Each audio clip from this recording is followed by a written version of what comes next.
Welcome back to the channel. Before we begin, I want you to do something for me.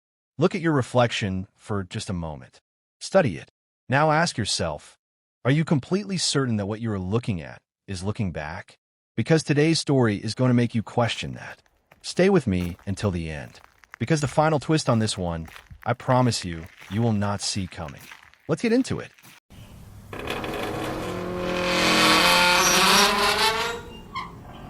He watched himself die. He stood there, in the dark, beside a set of railway tracks, and he watched a train strike a man who shared his exact face, his exact scar, his exact eyes, and for one night, he slept better than he had in months. He thought it was over. He was wrong, because the next morning, he walked into his kitchen and found a glass of water sitting on his counter, half empty, placed there by someone who had been inside his locked apartment at 3 in the morning. Someone who looked exactly like him.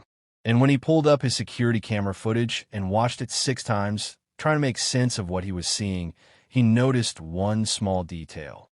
One tiny, specific habit. A habit that told him everything. The man he pushed in front of that train was not the copy. It was the original. Some people are creatures of habit without even realizing it. And then there are people like him. He knew exactly what he was. He had known for years. He arranged his books by height, then by color, then reconsidered and arranged them by author. He counted his footsteps on staircases without meaning to. He had a specific order for everything, a specific place for everything, a specific way that things were supposed to go. And perhaps the most particular habit of all, he never drank water while eating. Not a sip, not a drop. He would sit through an entire meal, no matter how long it took, and only once the last bite was finished would he reach for his glass. People who ate with him found it strange. Some found it amusing. He found it completely natural. It was simply who he was. He was a quiet man, organized, precise, the kind of person who notices small things because small things matter to him. He lived alone in a modest apartment, kept to himself mostly, and had developed over the years a comfortable, predictable routine. He liked his life that way. Predictable, orderly. 3 months ago, on an ordinary Tuesday evening, all of that collapsed. The problem begins.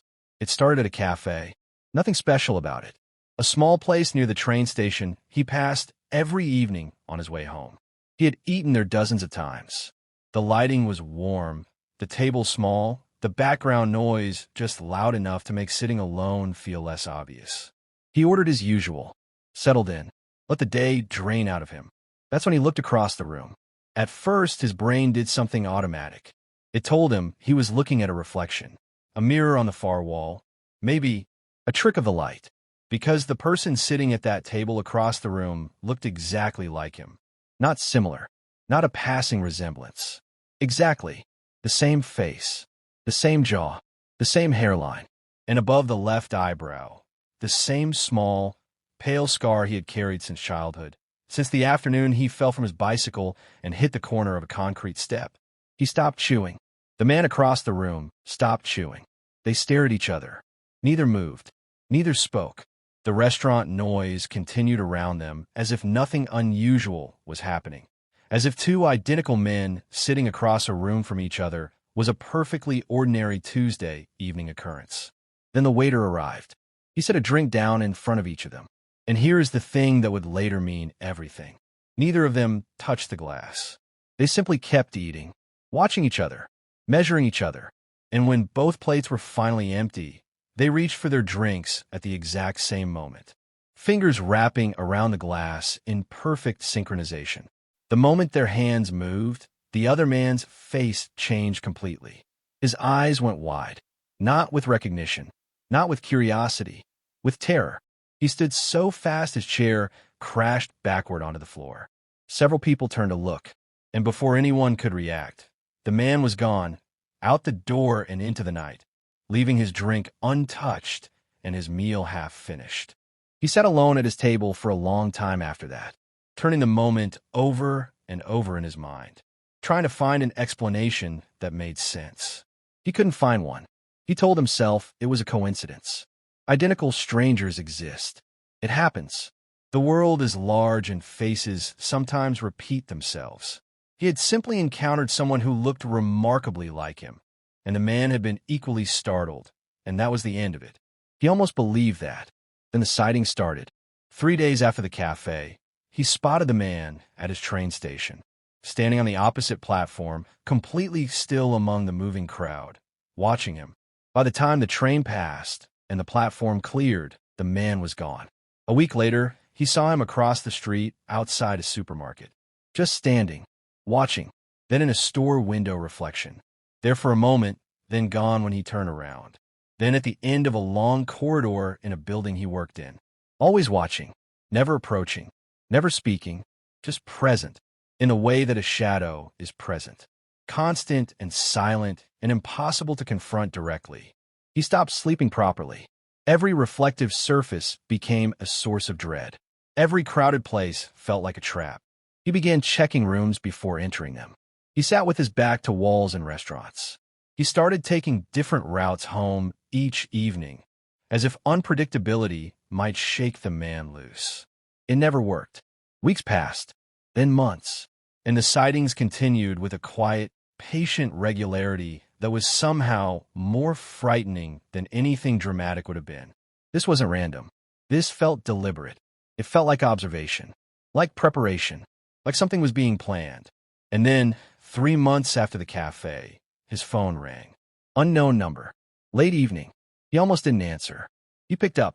Silence for a moment. Then a voice. His voice. Exactly his voice. Meet me at the railway crossing. The line went dead. He sat with the phone in his hand for a long time. Every rational part of his mind told him not to go. Told him this was dangerous, that nothing good waits for you at a dark railway crossing at night, when your identical stranger calls you there with 4 words and no explanation. He went anyway. The crossing was the kind of place that feels forgotten. Trees pressing in on both sides. A single overhead light throwing a weak yellow circle onto the gravel. The last traces of daylight fading behind the tree line, leaving the sky a deep, bruised purple. The rails stretched away in both directions into darkness. He was already there when he arrived. His double, standing at the edge of the light, hands at his sides, watching him approach with an expression that was impossible to read. They stood facing each other for the first time without a room between them, without glass or distance or a crowd to dissolve into. Just the two of them, and the wind moving through the trees, and the absolute silence of a place with nothing nearby. He spoke first. One of us has to die. There was no drama in how he said it. No theater. He said it the way you state a fact you have known for a long time and have simply been waiting to say out loud. A nervous laugh escaped before he could stop it. The double did not laugh. Somewhere far down the tracks, a train horn called out through the darkness. Low and distant but growing. The rails beneath their feet began to hum with the vibration of something enormous and fast approaching. The double started walking toward him. Not running, walking. Slow and steady and completely certain, as if the outcome of this moment had already been decided and he was simply fulfilling it. He backed away. The double kept coming. The horn grew louder. The vibration in the rails moved up through the gravel, through his shoes, into his legs. The sound became a roar. The light of the train appeared around the curve in the distance, sweeping through the trees. The double stepped within arm's reach, and he shoved him, as hard as he could. Both hands, everything he had. The double's eyes widened as he stumbled backward toward the tracks. But the expression on his face was not anger. It was not fear. It was something that looked almost like grief, like disappointment, as if this was not the outcome he had hoped for, but somehow the one he had expected. Then the train arrived. He looked away at the last moment. The sound was enormous. The air pressure from the passing train hit him like a wall. He stood with his eyes closed and his hands shaking until the last car swept past and the roar faded back to silence. Then voices. People running toward the tracks. Then sirens, distant at first and growing closer. He stood among the gathering crowd and told a simple story. He had been walking nearby. He had heard something. He had seen a man stumble. An accident, he said. Un terrible accident. Nobody questioned it. Nobody looked at him twice. That night, he went home and laid down in the dark and felt, for the first time in 3 months, the specific relief of something being over. The watching was done. The sightings were done. Whatever this had been, it was finished. He slept deeply and without dreams. He woke to an ordinary morning. Light through the curtains. Birds somewhere outside. The smell of the city coming through the window he had cracked open the night before. He walked into the kitchen and stopped. A glass sat on the counter, half full of water. He stared at it without moving. He had not eaten anything the previous evening. He had come home, lain down, and slept. He had no reason to have poured himself water. No reason for it to exist. He checked the front door. Locked. He checked every window. All locked. He opened his security camera app with hands that had started to tremble slightly and scrolled back through the overnight footage. At 3:17 in the morning, his front door opened. From the inside, a figure stepped through the darkness of the hallway and into the kitchen, moving with complete calm and complete familiarity, the way a person moves through a space they know perfectly. The figure stepped into the light above the counter.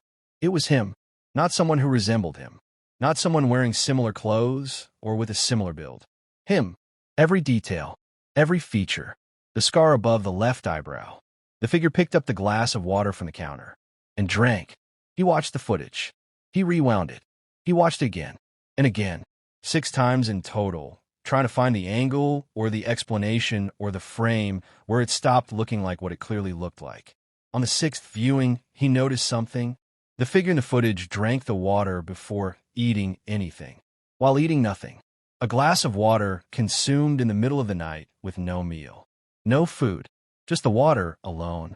A habit he would never follow. But a habit the man in the cafe had followed perfectly. The man across the room who had waited until every bite was finished before reaching for his glass. The man who had mirrored him so precisely that for one disorienting moment he had thought he was looking at his own reflection. The man he had pushed onto the tracks. The figure on the camera finished the water, set the glass down carefully on the counter. Then it turned and looked directly into the camera lens. And smiled. It was his face. But the smile was not his smile. It was something that lived behind his smile. Something colder, something that had been waiting a long time to come forward.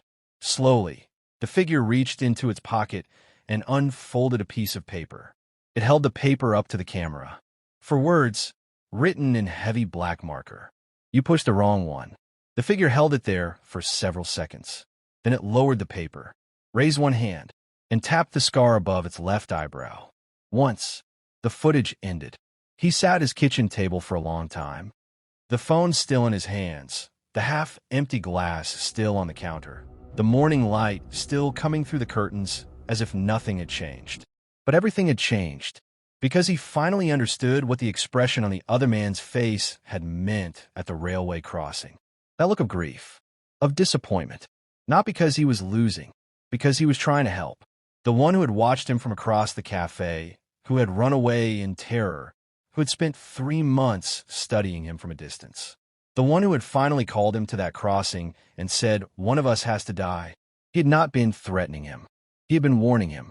And now the warning was gone. And the thing that had replaced him was still out there. With his face.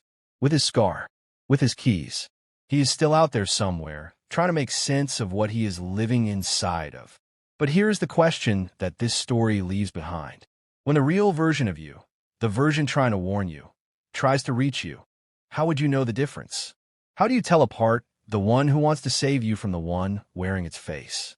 And more than that, if something has been quietly watching you, studying your habits, learning the small, specific details that make you who you are, how long would it take before even the people closest to you stopped noticing the difference? Leave your answer in the comments. And think carefully before you answer, because the details that define you are smaller than you think.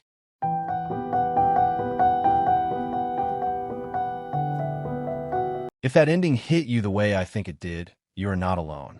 The idea that the version of you trying to save you could be mistaken for the enemy is something that stays with you long after the story ends. If you made it this far, drop a comment below. Tell me, would you have gone to that railway crossing? And if you enjoy stories that get under your skin and refuse to leave, make sure you are subscribed. because what I have coming next makes this one look like a warm-up. Hit the notification bell so you do not miss it. And share this video with someone who loves a story that keeps them thinking long after it ends. I will see you in the next one. Stay sharp.